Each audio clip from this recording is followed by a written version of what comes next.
안녕하세요 건축학도 여러분. 건축 공모전 듣기만 해도 가슴 뛰지만 동시에 막막하죠. 솔직히 털어놔보세요. 밤새도록 아이디어 짜내고 수많은 레퍼런스들을 잔뜩 쌓아놓다가 막막하네 하면서 마우스에서 손을 놓아버린 적 다들 있으시죠? 저도 그랬어요. 웃긴 게 뭐냐면 우리 스스로 공모전은 마치 엄청난 재능이나 끝도 없는 밤샘이 필수라고 생각하기가 쉬워요. 엄청난 컨셉, 프로 같은 패널, 화려한 3D 모델링과 밤새도록 돌린 렌더링, 마치 그게 아니면 수상은 꿈도 못 꿀 것처럼요. 그런데 한번 생각해보세요. 그렇게 해서 이번 공모전 정말 후회 없이 다 쏟아부었다 했던 기억 솔직히 얼마나 되세요? 저는 마감 직전까지 이게 맞나? 뭐가 부족한 걸까? 저렇게 멋진 디자인을 어떻게 하는 거지? 수십 번 고민만 키보드 앞에서 멍하니 날려버린 시간이 참 많았어요. 아마 여러분 중에서도 이런 생각에 압도되고 밤잠 설치신 분들 분명 계실 거예요. 자, 여기서 잠깐. 근데 이게 단순히 재능과 노력이 모자라서 그럴까요? 만약 우리가 공모전 공략법을 가지고 있다면 어떨까요? 오늘은 누구도 제대로 알려주지 않았던 그 비법을 여러분께 속 시원하게 알려드릴게요. 실제 학생 건축 공모전 수상작들을 살펴보고 1등에 가까워지는 효율적인 방법을 정리해 볼 겁니다. 18분 정도만 투자해 보세요. 여러분의 다음 공모전이 확 달라질 수 있습니다. 준비되셨죠? 학교 설계와 공모전 가장 큰 차이점이 뭘까요? 바로 시간입니다. 학교에서는 교수님과 몇 달 동안 아이디어를 발전시키지만 공모전에서 심사위원이 여러분의 작품을 보는 시간은 단 몇 분, 어쩌면 단 몇 초일 수도 있어요. 수백 수천 개의 작품 속에서 살아남으려면 첫 3초 안에 강렬한 인상을 남겨야 합니다. 인스파이어리 어워드 2023 건축부문 수상작 호르헤 빈티미아의 작품입니다. 심사위원 마틴 두다스코는 이 작품을 보고 너무나 흥미롭고 매혹적이어서 지나치기 어려웠다. 건축은 고귀하고 영감을 주며 장엄해야 하는데 호르헤가 바로 그것을 해냈다 라며 극찬했죠. 바로 이런 첫인상의 힘이 공모전에서 굉장히 중요합니다. 단순히 예쁜 형태가 아니라 궁금증을 자아내고 다음 내용을 보고 싶게 만드는 매력, 그 뒤에는 탄탄한 논리도 있어야겠죠. 물론 쉽지는 않을 겁니다. 아무거나 다 도전하면 시간 낭비, 에너지 낭비죠. 나에게 유리한 전장을 고르는 게 중요합니다. 대표적인 공모전들의 성격과 공략 포인트를 빠르게 짚어드릴게요. 한국 공모전도 결국 정체성이나 매 주제에 따라 이 네 가지 분류에 속할 겁니다. 먼저 현실 문제 해결형. 개발도상국의 실제 문제를 다루는 카이라 루로 공모전이나 실제 도시 과제를 바탕으로 지속 가능한 건축을 제안하는 생고뱅 공모전이 대표적이죠. 여기서는 실현 가능성과 사회적 공감대, 그리고 생고뱅의 경우 지속 가능성을 대표하는 기술 적용이 핵심입니다. 2023년 수상작 그린 웨이브는 기존 지역의 맥락을 존중하면서도 도시 경관에 활력을 불어넣고자 했는데요. 형태가 경관에 재미를 더하고 중심부를 들어올려 도시 내 연결성도 고려하면서 새로운 공간을 만들어냈죠. 여기에 더해 라이노 그래스호퍼를 활용한 시뮬레이션을 통해 좀 더 현실성 있는 디자인에 다가갈 수 있었습니다. 일조 분석을 통해 파사드 시스템의 기능성을 검증하고 특이한 형태에 따라 발생하는 구조 취약부를 보강하는 등 독특한 디자인 속에서도 합리성과 지속 가능성을 확보할 수 있었죠. 이러한 탄탄한 근거들이 더해진 결과 차별화가 가능했던 거예요. 다음은 미래 비전 제시형, 이볼로 스카이스크래퍼나 극한 기후 환경에 도전하는 자크 로게리 공모전이 대표적입니다. 이볼로의 어반 인터크로핑 2024년 수상작이나 자크 로게리의 리제너러티브 아일랜드 2023년 수상작처럼 여기서는 미래형 프로토타입 제시와 기술적 상상력이 빛을 발합니다. 여기서는 현재 또는 미래의 시스템적 문제 해결을 어떤 식으로 풀어내느냐, 그리고 여러 기술을 건축에 어떻게 접목할 것인가가 핵심이겠죠. 이 유형의 공모전에서는 특히 형태적으로도 독특한 제출작들이 많습니다. 제 수강생 중 한 분의 사례가 떠오르는데요. 유선형의 지붕을 디자인하는데 과거 스케치업으로 했을 때는 정말 힘들게 만들었다고 하셨어요. 그런데 라이노로 하는 방법을 배우고 나서는 정말 허무할 정도로 쉬워졌다고 하셨죠. 이처럼 형태적인 것에서도 차별화가 필요할 때 한정된 시간 내에 내가 생각한 것을 3D로 자유롭게 표현하는 능력도 참 중요합니다. 세 번째는 특정 주제 심층 탐구형. 벨룩스 어워드는 미래의 빛이라는 주제로 자연광에 대한 깊이 있는 탐구를 요구합니다. 수상작 솔라신터는 빛의 특성을 가지고 실험적으로 접근했어요. 기존 인도의 농촌 지역 전통 흙벽돌집은 우기에 자주 보수해야 하는 문제가 있었다고 하는데요. 여기에 프레넬 렌즈로 태양광을 통해 지속적으로 고온 가열, 세라믹화하여 흙의 내구성을 높이고 매년 보수 부담을 줄이도록 했습니다. 직접 연구와 실험을 통해 친환경적이고 지속 가능한 새로운 잠재력을 발견해냈고, 이러한 시도를 설득력 있게 진행한 것이 높은 점수를 받았죠. 마지막으로 아이디어와 표현의 자유형, 인스파이어리 어워드는 자유 주제로 건축과 도시 설계에 있어서 다양한 아이디어를 펼칠 기회를 제공합니다. 논 아키텍처는 다양한 주제의 공모전을 연중 이어서 개최하는데요. 아예 관습적인 건축 설계를 벗어난 상상력과 창의적 해법을 중시하죠. 제출품도 제한된 이미지 개수와 짧은 텍스트 설명만 허용되기 때문에 표현에 있어서도 임팩트가 있어야 합니다. 여기서는 독창적인 컨셉과 그것을 전달하는 힘이 중요하겠죠. 자, 나한테 맞는 공모전을 선택했다면 그 다음은 뭘 해야 할까요? 작업 시작 전 고수들의 비밀 전략 중 하나는 바로 심사위원 분석입니다. 공모전 웹사이트에 공개된 심사위원 명단을 보고 그들의 과거 작품이나 인터뷰를 찾아보세요. 카이라 루로를 볼까요? 쿠마겐고와 RCR 아키텍츠 멤버들 위원으로 있죠? 그럼 어떤 생각을 할 수 있을까요? 자연, 인간, 건축의 관계를 섬세하게 풀어내고 재료의 질감적인 측면들, 그리고 지역적인 것에 대해서 더 신경을 써야겠죠. 결과물에 있어서도 시각적으로 화려한 CG보다는 담백하고 진솔하게 이야기를 풀어내는데 더 시간을 쏟는 게 좋을 겁니다. 이렇게 우리는 작업 시작 전에 심사위원이 가진 건축에 대한 생각과 스타일 등에서 미리 힌트를 얻을 수 있습니다. 이게 바로 여러분의 초기 방향 설정에서 선택과 집중에 중요한 정보가 되는 거죠. 모든 공모전에는 공식적인 심사 기준이 있습니다. 인스파이어리 공모전의 심사 기준을 볼까요? 공간 통합성, 혁신성, 형태 등에 대해 언급하고 있죠. 다른 공모전에서도 이런 일반적인 기준에 더해 각 공모전의 특색에 따라 추가적인 기준들을 제시하고 있습니다. 하지만 이건 기본 중의 기본이고 공식 기준만으로는 설명되지 않은 무언가가 있습니다. 바로 심사위원들의 마음을 움직이는 숨겨진 매력 포인트죠.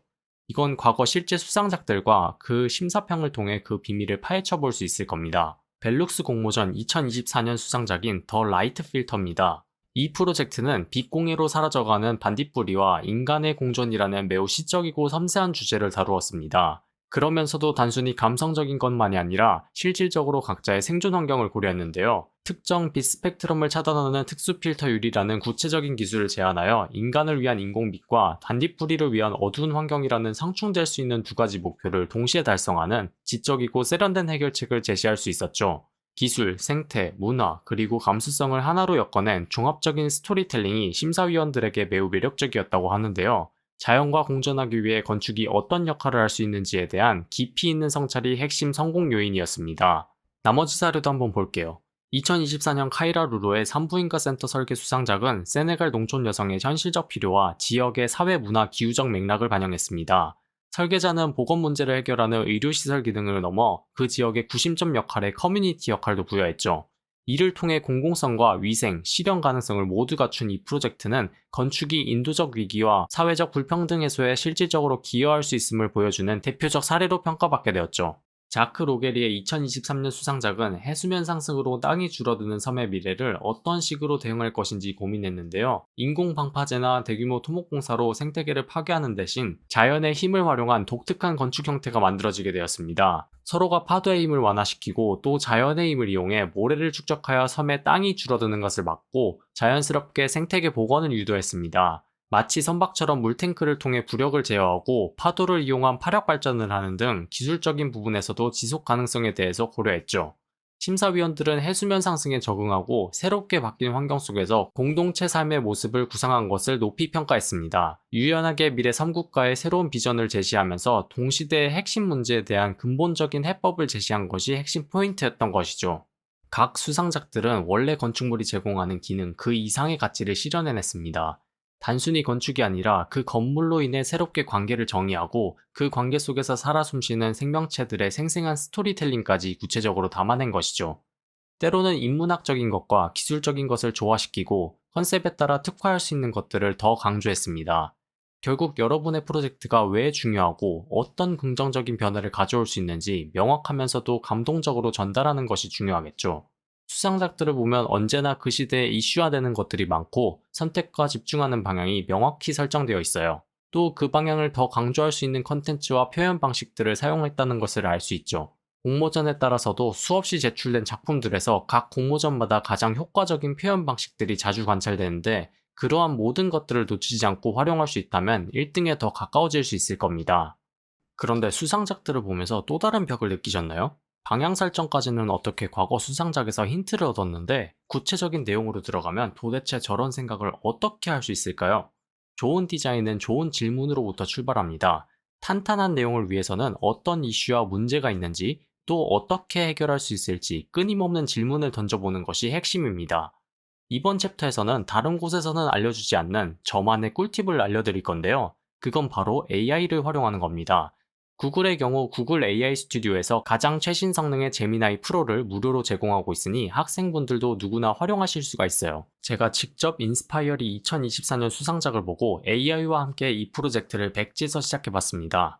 이 프로젝트는 방글라데시 소나디아 섬의 복합적인 위기를 해결하는 살아있는 시스템을 제안했는데요. 처음부터 끝까지 이 프로젝트를 디벨롭한다고 하면 어디서부터 시작을 해야 할지 참 막막합니다. 구글 AI 스튜디오로 들어가서 새 채팅을 시작할게요. 제미나이 프로 최신 버전을 선택해주고 이거랑 이거를 켜서 다른 사이트를 검색해서 정보를 들고 올 수 있게 해줄 겁니다. 제미나이한테 리서치 담당자라는 역할을 부여할게요. 일단 소나디아 섬에 대해서 아는 게 하나도 없죠. 알려달라고 해보죠. 몇 초를 기다리면 해당 지역에 대해서 이렇게 알려줍니다.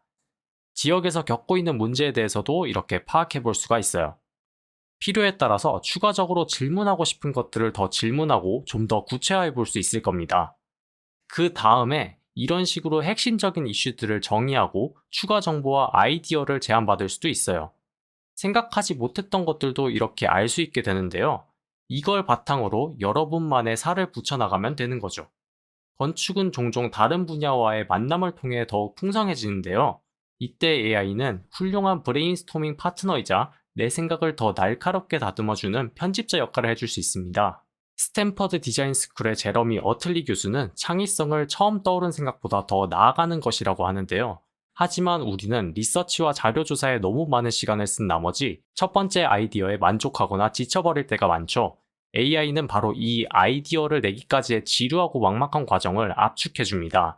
덕분에 우리는 절약한 시간과 에너지를 더 나은 아이디어를 만들고 더 깊게 발전시키는 데 쏟아부을 수 있게 될 겁니다. 저 역시 현상 설계에서 AI의 도움으로 스토리텔링의 논리를 강화하고 더 다양한 디자인 가능성을 탐색할 시간을 벌 수 있었고 당선이라는 좋은 결과도 얻을 수 있었죠. AI는 여러분의 창의성을 대체하는 것이 아니라 오히려 여러분이 더 창의적일 수 있도록 날개를 달아주는 역할을 할 겁니다. 한번 시도해보세요. 자, 이제 많은 건축학도들이 궁금해하고 때로는 어려워하는 형태 이야기입니다. 공모전에서 특이한 형태는 눈길을 사로잡습니다. 하지만 중요한 건 단순히 특이함을 넘어 그 형태가 여러분의 핵심 컨셉을 얼마나 설득력 있게 전달하는지가 관건이에요. 형태는 컨셉의 가장 확실한 목소리니까요. 예를 들어 이 수상작을 한번 볼까요? 전체적으로는 간결하지만 저 지붕 디자인이 독특하죠? 마치 바람에 흩날리는 커튼 같기도 한데요. Purifying Cloud라는 이름처럼 자연의 물 순화 과정, 즉 비를 내리는 구름을 건축적으로 재해석한 것입니다. 지구온난화로 해수면이 상승하면 염수화되는 지역이 많아지게 되고 이에 따른 문제들을 해결하기 위한 방안으로 대기 중 수분을 포집해 담수로 활용하는 방법을 제시하죠. 잔물결 같은 모양은 표면적을 넓혀 더 많은 담수를 효율적으로 생성할 수 있게 하는데요. 생성된 담수는 인간 활동에 사용되거나 여과되어 토양의 염분을 중화하고 생태계 복원 및 작물 재배에 이용되죠. 또 물결치는 지붕이 이중으로 구성되면서 자연스럽게 공간에 높낮이가 생기는데요. 다양한 부피의 공간이 만들어지면서 제각기 다른 활동 공간을 만들어내고 지역 주민 활동의 새로운 거점으로 기능하면서 새로운 미래상을 제시했습니다. 이렇게 정의 내린 문제와 해결법, 컨셉에 이르기까지 이런 형태가 만들어져야 하는 합리적인 이유를 제시하면서 탄탄하게 프로젝트를 발전시킨 걸 알 수 있었는데요. 형태도 인상적이었기 때문에 심사위원들의 관심을 끌 수 있었겠죠. 하지만 반대로 저런 형태를 만들기 어렵거나 할 수 없었다면 또 기회를 놓쳤을 겁니다. 그렇기 때문에 공모전에서 더 많은 기회를 얻으려면 여러분의 빛나는 아이디어를 공간으로 구현해서 시각화할 수 있는 능력도 필수적입니다. 그걸 잘할 수 있게 도와주는 툴에는 라이노가 있죠. 제 수강생분의 경험처럼 스케치업으로는 원하는 느낌을 살리기가 생각보다 까다로울 수도 있습니다. 라이노를 쓴다면 면을 생성하고 리빌드를 통해 제어점을 편집하거나 로프트를 통해서 유기적인 형태를 좀 더 직관적이고 자유롭게 다룰 수 있겠죠. 컨셉을 가장 완벽하게 시각화하고 남들과 차별화되는 결정적 한방을 만들기 위해선 아이디어를 자유롭게 표현할 수 있는 툴 활용 능력도 정말 중요하다는 것을 다시 한번 강조드립니다. 그것이 바로 여러분의 작품을 단번에 돋보이게 만드는 차이를 만들어낼 수 있으니까요.